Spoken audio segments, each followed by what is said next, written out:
ಎಲ್ರಿಗೂ ನಮಸ್ಕಾರ. ರಾಶಿ ಕುಕಿಂಗ್ ಚಾನಲ್ಗೆ ಸ್ವಾಗತ. ನಾನು ಮಮತಾ. ಇವತ್ತಿನ ರೆಸಿಪಿ ಸ್ಪೈಸಿ ಚಿಕನ್ ಗ್ರೇವಿ. ತುಂಬಾ ಟೇಸ್ಟಿಯಾಗಿ ತುಂಬಾ ಸಿಂಪಲ್ ಆಗಿ ಈ ಸ್ಪೈಸಿ ಚಿಕನ್ ಗ್ರೇವಿನ ಮಾಡೋದಕ್ಕೆ ನೋಡೋಣ. ಫಸ್ಟ್ ಟೈಮ್ ನಮ್ಮ ವಿಡಿಯೋನ ನೋಡ್ತಾ ಇದ್ರೆ ನಮ್ಮ ಚಾನಲನ್ನು ಸಬ್ಸ್ಕ್ರೈಬ್ ಮಾಡ್ಕೊಳ್ಳಿ, ಹಾಗೆ ಬೆಲ್ ಬಟನ್ನ ಕ್ಲಿಕ್ ಮಾಡಿ, ಹಾಗೆ ನಮ್ಮ ವಿಡಿಯೋಗೆ ಒಂದು ಲೈಕ್ ಕೊಟ್ಟು ನಮ್ಮ ವಿಡಿಯೋನ ಶೇರ್ ಮಾಡಿ. ಮೊದಲು ಪಾತ್ರೆಯನ್ನು ಬಿಸಿ ಮಾಡಲು ಇಟ್ಕೊಂಡಿದ್ದೀನಿ. ಇವಾಗ ಇದಕ್ಕೆ 5 ರಿಂದ 6 ಟೇಬಲ್ ಸ್ಪೂನಷ್ಟು ಎಣ್ಣೆ ಬಿಸಿಯಾದ ಮೇಲೆ 1-2 ಈರುಳ್ಳಿ, ಸ್ವಲ್ಪ ಕರಿಬೇವನ್ನು ಸೇರಿಸಿ ಈರುಳ್ಳಿ ಕೆಂಪಗೆ ಆಗೋವರೆಗೂ ಫ್ರೈ ಮಾಡ್ಕೊಳ್ಬೇಕು. ನಿಮಗೇನಾದರೂ ಸ್ಪೈಸಿಯಾಗಿ ಚಿಕನ್ ಗ್ರೇವಿನಾದ್ರು ತಿನ್ನಬೇಕು ಅಂತ ಅನಿಸಿದ್ರೆ ನೀವು ಈ ರೀತಿ ಒಮ್ಮೆ ಟ್ರೈ ಮಾಡಿ ತಿನ್ನೋಡಿ, ತುಂಬಾ ರುಚಿಯಾಗಿರುತ್ತೆ. ಇವಾಗ ತೊಳೆದಿಟ್ಟಿರುವಂಥ ಚಿಕನ್ನ ನಾನಿಲ್ಲಿ ಸೇರಿಸ್ಕೊತಾ ಇದ್ದೀನಿ. ನಾನಿಲ್ಲಿ 1.5 kg ಚಿಕನ್ನ ತೊಗೊಂಡಿದ್ದೀನಿ. ಮತ್ತು ಇದಕ್ಕೆ 1/4 ಟೇಬಲ್ ಸ್ಪೂನಷ್ಟು ಅರಿಶಿನ, ಸ್ವಲ್ಪ ಉಪ್ಪನ್ನು ಸೇರಿಸಿ ಚೆನ್ನಾಗಿ ಫ್ರೈ ಮಾಡ್ಕೋಬೇಕು. ಚಿಕನ್ನ ನಾವು ಎಷ್ಟು ಚೆನ್ನಾಗಿ ಫ್ರೈ ಮಾಡ್ಕೋತೀವೋ ಅಷ್ಟು ಚೆನ್ನಾಗಿರುತ್ತೆ. ಇದು ಸ್ವಲ್ಪ ಎಣ್ಣೆ ಬಿಡೋವರೆಗೂ ಚೆನ್ನಾಗಿ ಫ್ರೈ ಮಾಡ್ಕೋಬೇಕು. ಯಾವುದೇ ಆಹಾರ ಆಗಲಿ ಸರಿಯಾಗಿ ಬೇಯಿಸಿ ಅಡುಗೆ ಮಾಡೋದ್ರಿಂದ ಅದರ ರುಚಿ ತುಂಬಾ ಚೆನ್ನಾಗಿರುತ್ತೆ. ಇವಾಗ ಇದಕ್ಕೆ ಮುಚ್ಚಳ ಮುಚ್ಚಿ ಎಣ್ಣೆ ಬಿಡೋವರೆಗೂ ಬೇಯಿಸ್ಕೊಳ್ಬೇಕು. ಇವಾಗ ಇದಾಗೋವರೆಗೂ ಒಂದು ಮಸಾಲೆನ ರೆಡಿ ಮಾಡ್ಕೊಳ್ಳೋಣ.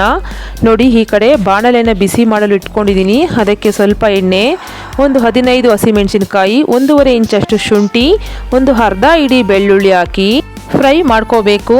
ನಾನಿಲ್ಲಿ ಸ್ಪೈಸಿಯಾಗಿ ಮಾಡ್ಕೋತಾ ಇರೋದ್ರಿಂದ ಮೆಣಸಿಕಾಯಿನ ಜಾಸ್ತಿ ತೊಗೊಂಡಿದ್ದೀನಿ. ನೀವೇನಾದರೂ ಖಾರ ಕಡಿಮೆ ತಿನ್ನೋರಾದರೆ ಮೆಣಸಿಕಾಯಿನ ಸ್ವಲ್ಪ ಕಡಿಮೆ ತೊಗೊಳ್ಳಿ. ಇವಾಗ ಕಟ್ ಮಾಡಿದ 2 ಈರುಳ್ಳಿಯನ್ನು ಇಲ್ಲಿ ಹಾಕೋತಾ ಇದ್ದೀನಿ.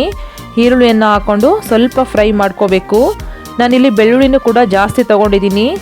ಬೆಳ್ಳುಳ್ಳಿನ ಜಾಸ್ತಿ ಹಾಕೋದ್ರಿಂದ ಚಿಕನ್ ಗ್ರೇವಿ ತುಂಬಾ ಟೇಸ್ಟಿಯಾಗಿರುತ್ತೆ. ಇವಾಗ ಇದಕ್ಕೆ 1 ಟೇಬಲ್ ಸ್ಪೂನಷ್ಟು ಕಾಳು ಮೆಣಸು, 1 ಟೇಬಲ್ ಸ್ಪೂನಷ್ಟು ಧನಿಯಾ, 1-2 ಪೀಸ್ ಚಕ್ಕೆ, 7 ರಿಂದ 8 ಪೀಸಷ್ಟು ಲವಂಗ, 7 ರಿಂದ 8 ಬಾದಾಮ್ ಇಷ್ಟನ್ನು ಸೇರಿಸಿ ಫ್ರೈ ಮಾಡ್ಕೊಳ್ಳೋಣ. ಬಾದಾಮ್ ಆಪ್ಷನಲ್ಲು, ನೀವಿದ್ದರೆ ಹಾಕೋಬೋದು, ಇಲ್ಲಾಂದರೆ ಸ್ಕಿಪ್ ಮಾಡ್ಬೋದು. ಬಾದಾಮ್ ಬದಲು ಗೋಡಂಬಿನೂ ಕೂಡ ಸೇರಿಸ್ಕೊಂಡು ಫ್ರೈ ಮಾಡ್ಕೋಬೋದು. ಇವಾಗ ಇದನ್ನು ಸ್ವಲ್ಪ ಟ್ರಾನ್ಸ್ಪರೆಂಟ್ ಆಗೋವರೆಗೂ ಫ್ರೈ ಮಾಡ್ಕೊಳ್ಳೋಣ. ಈ ರೀತಿ ಫ್ರೈ ಮಾಡಿಕೊಂಡು ಚಿಕನ್ ಗ್ರೇವಿನ ಮಾಡೋದ್ರಿಂದ ಚಿಕನ್ ಗ್ರೇವಿ ತುಂಬಾ ಚೆನ್ನಾಗಿರುತ್ತೆ. ಇವಾಗ ಇದಕ್ಕೆ 1 ಟೊಮೊಟೊನ ಹಾಕ್ತಾಯಿದ್ದೀನಿ. ಟೊಮೊಟೊನೂ ಹಾಕಿ ಸ್ವಲ್ಪ ಸಾಫ್ಟ್ ಆಗೋವರೆಗೂ ಫ್ರೈ ಮಾಡ್ಕೊಳ್ಬೇಕು. ಮಸಾಲೆನ ಮೀಡಿಯಮ್ ಫ್ಲೇಮ್ನಲ್ಲೇ ಫ್ರೈ ಮಾಡ್ಕೊಳ್ಬೇಕು. ತುಂಬಾ ಫ್ರೈ ಮಾಡ್ಕೊಳ್ಳೋ ಅವಶ್ಯಕತೆ ಏನಿಲ್ಲ, ಸ್ವಲ್ಪ ಫ್ರೈ ಮಾಡಿಕೊಂಡ್ರೆ ಸಾಕು. ಇವಾಗ ಇದಕ್ಕೆ ಸ್ವಲ್ಪ ಕೊತ್ತಂಬರಿ, ಸ್ವಲ್ಪ ಪುದೀನ ಸೇರಿಸಿ ಸ್ವಲ್ಪ ಸಮಯದವರೆಗೂ ಫ್ರೈ ಮಾಡ್ಕೊಳ್ಬೇಕು. ಪುದೀನ ಮತ್ತು ಕೊತ್ತಂಬರಿಯನ್ನು ಈ ರೀತಿ ಫ್ರೈ ಮಾಡ್ಕೊಂಡಾದರೂ ನೀವು ರುಬ್ಕೋಬೋದು, ಇಲ್ಲ ಅಂದರೆ ಡೈರೆಕ್ಟಾಗಿ ಹಾಗೆ ಕೂಡ ಹಾಕ್ಕೊಂಡು ರುಬ್ಕೋಬೋದು. ಎರಡೂ ಟೇಸ್ಟ್ ಕೂಡ ತುಂಬಾ ಚೆನ್ನಾಗಿರುತ್ತೆ. ಹೊರಗಡೆ ಮಳೆ ಬೀಳ್ತಾ ಇದೆ. ಈ ರೀತಿ ಚಿಕನ್ ಗ್ರೇವಿನ ಮಾಡಿಕೊಂಡು ಬಿಸಿ ಬಿಸಿ ಮುದ್ದೆ ಜೊತೆ ಸವಿತಾ ಇದ್ದರೆ ಸೂಪರಾಗಿರುತ್ತೆ. ಇವಾಗ ಇದಕ್ಕೆ 1 ಕಪ್ ಆಗೋಷ್ಟು ತೆಂಗಿನಕಾಯಿ ತುರಿನ ತಗೋತಾ ಇದ್ದೀನಿ.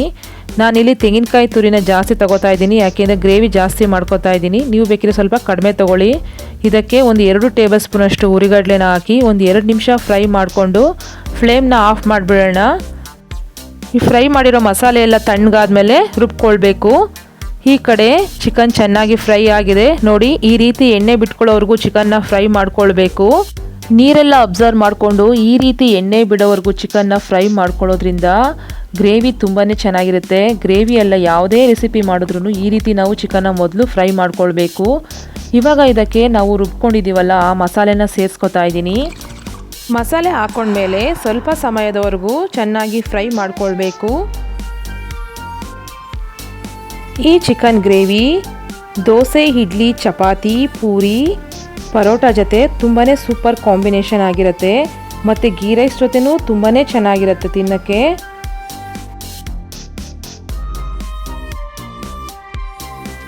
ಇವಾಗ ಇದು ಫ್ರೈ ಆಗಿದೆ. ಇದಕ್ಕೆ ನಾನು ಇವಾಗ ನೀರನ್ನು ಸೇರಿಸ್ಕೊತಾ ಇದ್ದೀನಿ. ನಿಮಗೆ ಪರೋಟ, ಚಪಾತಿ ತಿನ್ನೋಕ್ಕೆ ಬೇಕು ಅಂತಂದರೆ ಸ್ವಲ್ಪ ಗಟ್ಟಿಗೆ ಮಾಡ್ಕೊಳ್ಳಿ. ಮುದ್ದೆ ಅನ್ನ ತಿಂತೀನಿ ಅನ್ನೋದಾದರೆ ಸ್ವಲ್ಪ ತೆಳುಗೆ ಮಾಡ್ಕೊಳ್ಳಿ, ಚೆನ್ನಾಗಿರುತ್ತೆ. ತುಂಬ ಗಟ್ಟಿ ಆದರೆ ಮುದ್ದೆ ಎಲ್ಲ ತಿನ್ನೋಕ್ಕಾಗಲ್ಲ, ಅದಕ್ಕೋಸ್ಕರ ಹೇಳ್ತಾ ಇದ್ದೀನಿ. ಇವಾಗ ನೋಡಿ, ನೀರು ಹಾಕ್ಬಿಟ್ಟು ಸರಿಯಾಗಿ ಒಂದು ಸರಿ ಮಿಕ್ಸ್ ಮಾಡಿಕೊಂಡು ಕನ್ಸಿಸ್ಟೆನ್ಸಿ ಚೆಕ್ ಮಾಡ್ಕೊಳ್ಳೋಣ.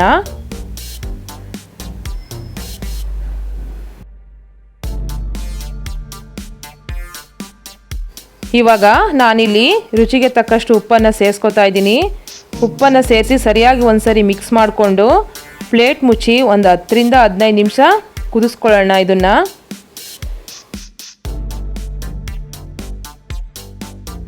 ಇವಾಗ ನಾನಿಲ್ಲಿ 15 ನಿಮಿಷ ಕುದಿಸ್ಕೊಂಡಿದ್ದೀನಿ.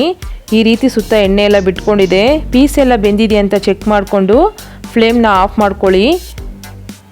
ಬಿಸಿ ಬಿಸಿಯಾದಂತಹ ಸ್ಪೈಸಿ ಚಿಕನ್ ಗ್ರೇವಿ ಬಿಸಿ ಬಿಸಿ ಮುದ್ದೆ ತಿನ್ನಲು ರೆಡಿ. ಈ ರೆಸಿಪಿ ನಿಮಗೆ ಇಷ್ಟ ಆಗಿದರೆ ಒಮ್ಮೆ ಟ್ರೈ ಮಾಡಿ ಹೇಗಿತ್ತು ಅಂತ ನನಗೆ ಕಮೆಂಟ್ಸ್ನಲ್ಲಿ ತಿಳಿಸಿ. ಮತ್ತೆ ಇನ್ನೊಂದು ರೆಸಿಪಿ ಜೊತೆ ಬರ್ತೀನಿ. Thank you.